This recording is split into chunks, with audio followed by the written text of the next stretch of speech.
I'm ranking every single Lumion based on 7 different criteria, and the next one on our list is Rabburn.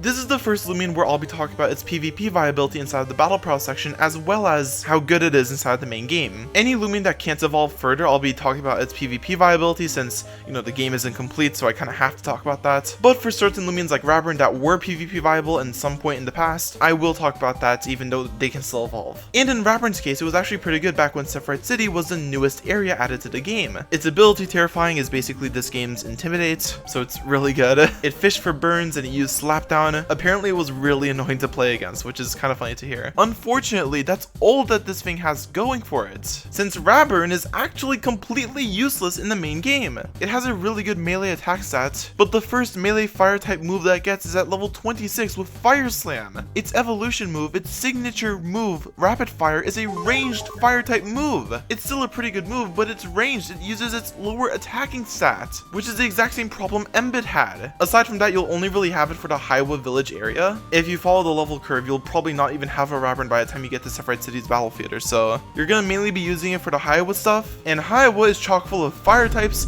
and earth types and that one Paratweet that one monk uses. Only thing keeping it from a 0 out of 10 is its PvP viability, 3 out of 10. Every beginner and their evolution will get the exact same availability score of a 7 out of 10. If you want the reasons why, check the Mbit video, but it also applies for the evolutions because they all have good evolution levels. Rabburn's concept is actually really interesting, since in this stage of its evolution, it's actually becoming a warrior, which is a super cool concept and I don't see any problems with it, so 8.5 out of 10. But its design, I don't know. Rabburn is obviously one of the biggest victims of Lumion Legacy's older designs having old and outdated models.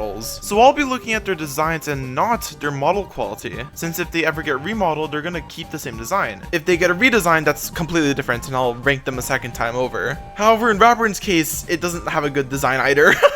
The cuffs look really awkward. I'm not a big fan of the jacket fur that splits in the center. That looks really awkward. I think 4 out of 10 is fair. Rabburn's alpha is frankly disgusting. Mbit's alpha was really good because of how the tan fur changed to white and it contrasted super well with the pink. So keeping the tan on Rabburn's alpha just makes it infinitely worse. In certain lightings, it might just look like regular Rabburn. 1 out of 10. Rabburn's gamma works really well. It's building off of what Mbit's did, and in fact the purple is even more obvious on Rabburn, so I'm even hesitant to call it monochrome. Same score as Mbit's gamma, 8 out of 10. And lastly, for the name, Rabburn's roots are rabbit and burn, obviously. I think it's decent, but it is a little awkward. The name certainly suits its design though, but I would have liked to see something warrior related in its name. 6.5 out of 10. Rabburn's final score is a 5.4 out of 10, putting it below Mbit in our current Lumion top 2.